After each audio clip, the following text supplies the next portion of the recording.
భారత ప్రధానమంత్రి గారు మోడీ గారికి స్టేజ్ తెలుగుదేశం చంద్రబాబు నాయుడు గారి రిప్రజెంటేటివ్గా వచ్చిన నారా లోకేష్ గారికి, జనసేన పవన్ కళ్యాణ్ రిప్రజెంట్గా వచ్చిన నాగబాబు గారికి, పార్లమెంట్ నాతో పాటు పార్లమెంట్ సభ్యులు ప్రసాద్ గారికి, భూపేందర్ రెడ్డి గారికి, వరప్రసాద్ గారికి, ఇక్కడ పోటీ చేస్తున్న శాసనసభ్యులందరికీ, ఇక్కడ విచ్చేసిన సోదరి సోదరులందరికీ నా హృదయపూర్వక వందనములు. మోడీ గారు ఒక సామాన్య కుటుంబంలో జన్మించి అంచెలంచెలుగా ఒక దేశ ప్రధాని అయ్యే స్థాయికి ఎదిగారంటే మన రాజ్యాంగం, మనకున్న ప్రజాస్వామ్యం ఏ విధంగా ఉందో ఒక్కసారి ఆలోచన చేసుకోవాల్సిన అవసరం ఖచ్చితంగా ఉంది. 12 సంవత్సరాలు గుజరాత్ ముఖ్యమంత్రిగా, 10 సంవత్సరాలు ప్రధానమంత్రిగా ఒక్క అవినీతి ఆరోపణ లేని ఏకైక నిజాయితీ పరుడైన ప్రధానమంత్రి నరేంద్ర మోడీ గారు.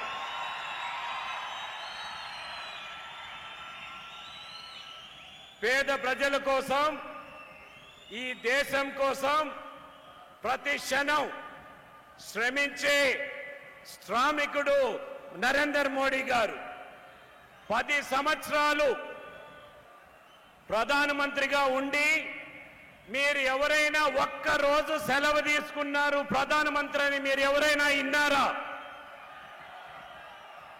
ఇది కేవలం భారతదేశం పైన ఉన్న ప్రేమ, పేద ప్రజల్ని ఉన్నత స్థానానికి, దారిద్ర్య రేఖ కంటే పైకి తెచ్చేదానికి ప్రతిరోజు ప్రతి నిమిషం మీకోసం మన కోసం కష్టపడుతున్న నరేంద్ర మోడీ గారికి ఒక పెద్ద ఎత్తున తప్పట్లతో ఆయన స్వాగతం పలకాలి.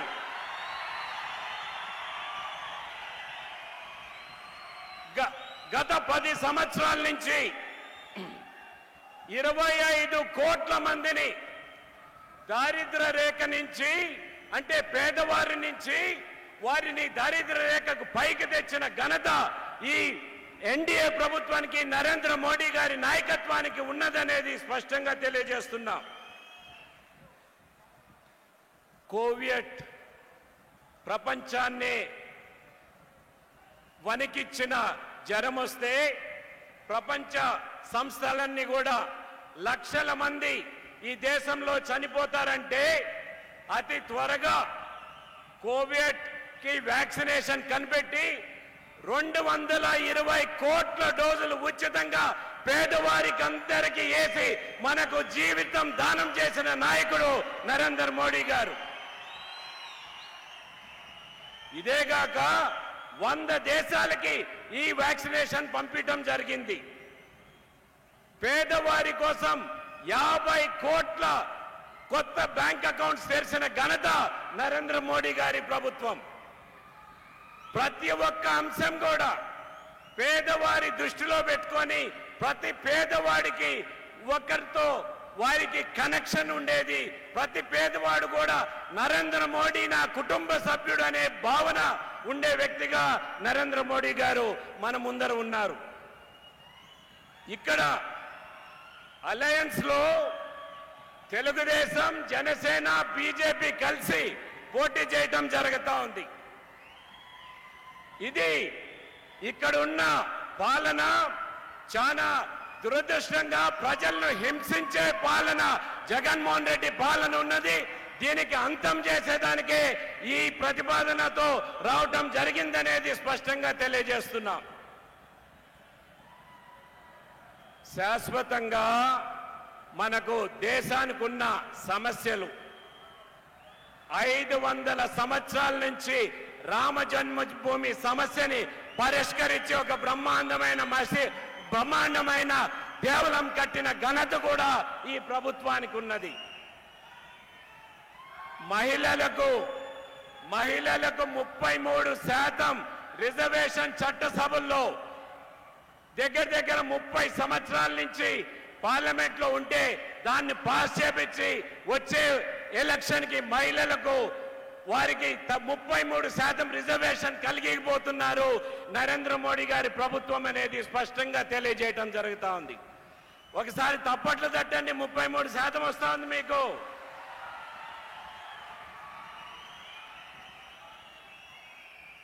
ఇక్కడ చాలా సెంట్రల్ గవర్నమెంట్ సంస్థలు ఉన్నాయి, దాని గురించి నేను మాట్లాడిన అవసరం లేదు. మనకు రాబోయే ఎలక్షన్ లో మోడీ గారి స్పీచ్ కోసం మీరందరూ కాసుకొని ఉన్నారు. రాబోయే ఎలక్షన్ లో మీరందరూ కూడా మరోమారు రాజంపేటలో మోడీ గారు బీజేపీ టార్గెట్ 370 సీట్లు పెట్టుకోనుంది. మన రాజంపేటని ఆ 370లో మీరు ఆశీర్వదిస్తారా అనేది నేను మీ అందరినీ కోరటం జరుగుతా ఉంది.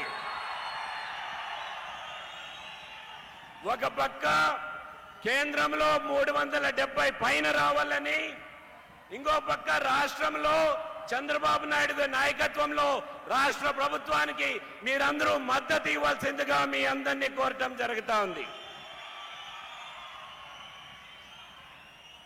ఇక్కడ విచ్చేసిన వేలాది మందికి అందరికి కూడా మీ ఉత్సాహం ఈ రోజుతో కాదు, ఇల్లు అలగ్గానే పండగ కాదు.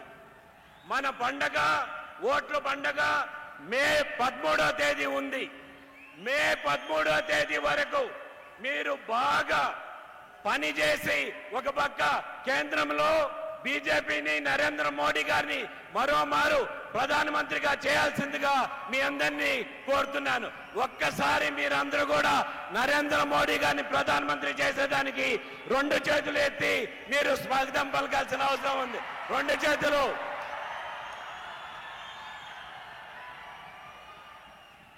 కమలం గుర్తుకే పార్లమెంట్ ఎలక్షన్ ఓటేయాలి. అదేవిధంగా అసెంబ్లీ ఎలక్షన్ లో ఎక్కడెక్కడ తెలుగుదేశం పోటీ చేస్తుందో సైకిల్ గుర్తుకి మీరందరూ ఓటేయాల్సిందిగా కోరుతూ, ఎక్కడెక్కడ జనసేన పోటీ చేస్తుందో గ్లాసు గుర్తుకి ఓటేయాల్సిందిగా కోరుకుంటూ నేను సెలవు తీసుకుంటున్నాను. భారత్ మాతాకి.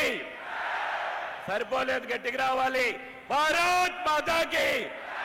భారత్ మాతాకి. జై హింద్.